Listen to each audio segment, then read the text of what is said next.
এই টিউটোরিয়ালটিতে আমি কম্পাইল টাইম এবং রান টাইমের কনসেপ্টটা ক্লিয়ার করার চেষ্টা করব। অর্থাৎ অনেকেই আসলে কম্পাইল টাইম এবং রান টাইমের সংজ্ঞাটা পড়েও বোঝে না যে আসলে কম্পাইল টাইম এবং রান টাইমের মধ্যে তফাৎটা কী আর এই জিনিসটা মূলত কী।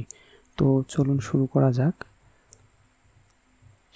আমি একদম শুরু থেকেই দেখাচ্ছি। লক্ষ্য করেন আমি একটা এমটি ফাইল নিচ্ছি। এমটি ফাইলটা আমি সেভ করব। সাপোজ ধরেন যে ডেস্কটপের মধ্যে হচ্ছে আমার কম্পাইল টাইম নামে একটা ফোল্ডার আছে, ওই ফোল্ডারের মধ্যে সেভ করব। এখানে আমি নাম দিলাম মনে করেন যে কম্পাইল, ঠিক আছে, compile.c। তো আমি ফোল্ডারটাকে আগে একটু নিয়ে আসি। এই যে ডেস্কটপের মধ্যে আমার কম্পাইল টাইম নামে একটা ফোল্ডার আছে, তো সেই ফোল্ডারের মধ্যে আমি এটাকে সেভ করতে চাচ্ছি। সেভ বাটনে ক্লিক করলাম।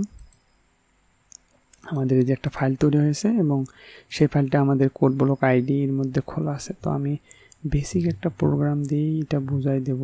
stdio.h int main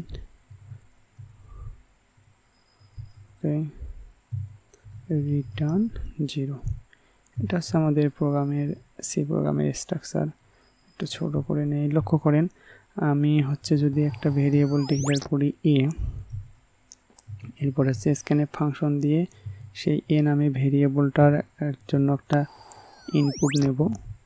ইনপুটটা নিয়ে নিলাম এবং আউটপুটও দেখাই দেব।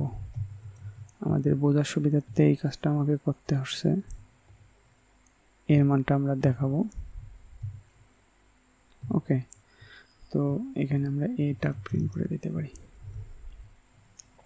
লক্ষ্য করেন আমাদের এই প্রোগ্রামটার সঙ্গে কিন্তু আমাদের এই সোর্স কোডটার একটা সম্পর্ক আছে, কারণ এই সোর্স কোডটাই কিন্তু আমার এই কোড ব্লক আইডির মধ্যে খোলা আছে, ঠিক আছে। তো এখন লক্ষণীয় বিষয় হচ্ছে যে আমি যখনই হচ্ছে আমাদের এই সোর্স কোডটাকে আমি রান করব, অর্থাৎ কম্পাইলারকে দ্বারা পড়াতে চেষ্টা করব, তখন কিন্তু এখানে আরও দুইটা এক্সট্রা ফাইল তৈরি হবে। খেয়াল করেন আমি যদি এখানে একটু ইচ্ছাকৃতভাবে একটা সেমিকোলন না দিয়ে রান করি, এটা হচ্ছে আমাদের বিল্ড। এই বাটনটা হচ্ছে আমাদের কি বিল্ড, অথবা আপনারা এই বিল্ড থেকে এখানে যে বিল্ড ক্লিক করতে পারেন। বিল্ড মানে হচ্ছে কিন্তু কম্পাইল করা। ওকে, তো আমি এখানে ক্লিক করলাম। দেখেন আমাদের এখানে একটা এরর আছে, সেই এররটা আমরা ইচ্ছাকৃতভাবে করেছিলাম। আমি এখানে দেখতে পারতেছি যে আমি যদি একটু জুম করে দেখাই আপনাদেরকে।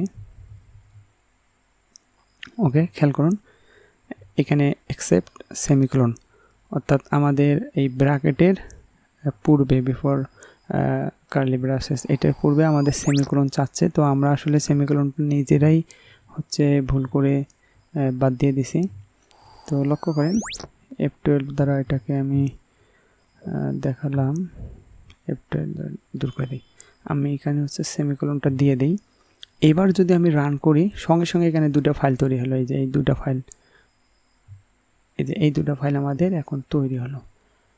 তো এখান থেকেই আমরা কম্পাইল টাইমটা বুঝবো। যখন হচ্ছে আমি এখানে বিল্ড বাটনে আমি ক্লিক করলাম, এই বিল্ড বাটনে ক্লিক করার সঙ্গে সঙ্গে কম্পাইলার কি করে, কম্পাইলার হচ্ছে এই পুরো প্রোগ্রামটাকে শুরু থেকে শেষ পর্যন্ত একবার সে পড়ে নেয়। পড়ে যদি কোনো সিনট্যাক্স এরর না পায়, তাহলে সে যেটা করে সে হচ্ছে সেই প্রোগ্রামের জন্য আমাদের অবজেক্ট ফাইল এবং exe ফাইল হচ্ছে তৈরি করে। ওকে, তো এই যে exe ফাইল এবং অবজেক্ট ফাইলটা হচ্ছে আমাদের তৈরি করলো, তৈরি করতে যে সময়টা লাগে কম্পাইলারে, সেই সময়টাই হচ্ছে মূলত আমাদের কম্পাইল টাইম। ওকে, মানে পুরো প্রোগ্রামটাকে এক্সিকিউট করে, সোর্স কোডটাকে এক্সিকিউট করে মেশিন কোডে রূপান্তর করার যে সময়টা, সেই সময়টাই হচ্ছে আমাদের কম্পাইল টাইম।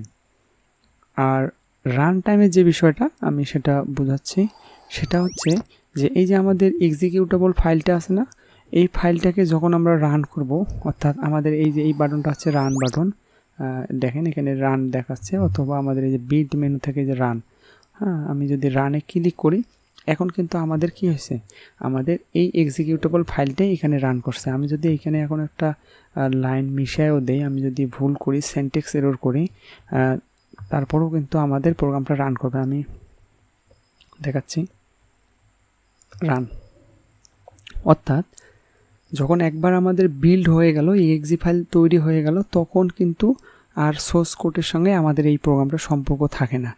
তো আমি যখন এই exe ফাইলটাকে এখানে রান করে ফেললাম, এখন আমাদের কিন্তু এইখানে যে কার্সারটা আমাদের লাফাচ্ছে লক্ষ্য করুন, তার মানে হচ্ছে এই প্রোগ্রামটা তো আমাদের এইখানে exe ফাইলের মধ্যে আছে, ভেরিয়েবল কিন্তু অলরেডি আমাদের এ নামে একটা ঘোষণা হয়ে গেছে। এখন কম্পাইলের নিচের লাইনে এসে scanf ফাংশনের জন্য ইনপুট চাচ্ছে, এই জন্য কার্সারটা এই জায়গায় লাফাচ্ছে। তো এই অবস্থায় আমরা কি বলবো, এই সময়টাকে একটা প্রোগ্রাম কি রান করছে না? তো এই সময়টাই হচ্ছে আমাদের রান টাইম। আমি আবার বলতেছি, যখন একটা exe ফাইল বা এক্সিকিউটেবল ফাইল আমরা রান করি, তখন যে সময়টা, সেই সময়টা হচ্ছে আমাদের রান টাইম। আমি যদি এখন এখানে ইনপুট দেই, এন্টার চাপি, আমি কিন্তু ফলাফলও পেয়ে গেছি। সেটা হচ্ছে আমাদের এই যে এর মানটা আমরা এখানে প্রিন্ট করছিলাম, সেই মানটা আমরা এখানে দেখতে পাচ্ছি এবং প্রোগ্রামটা কিন্তু শেষ হয়েছে। ঠিক আছে, এই যে এত সেকেন্ড সময় লাগছে আমাদের ইউজারের ইনপুট নিয়ে একদম ফলাফল শেষ করতে।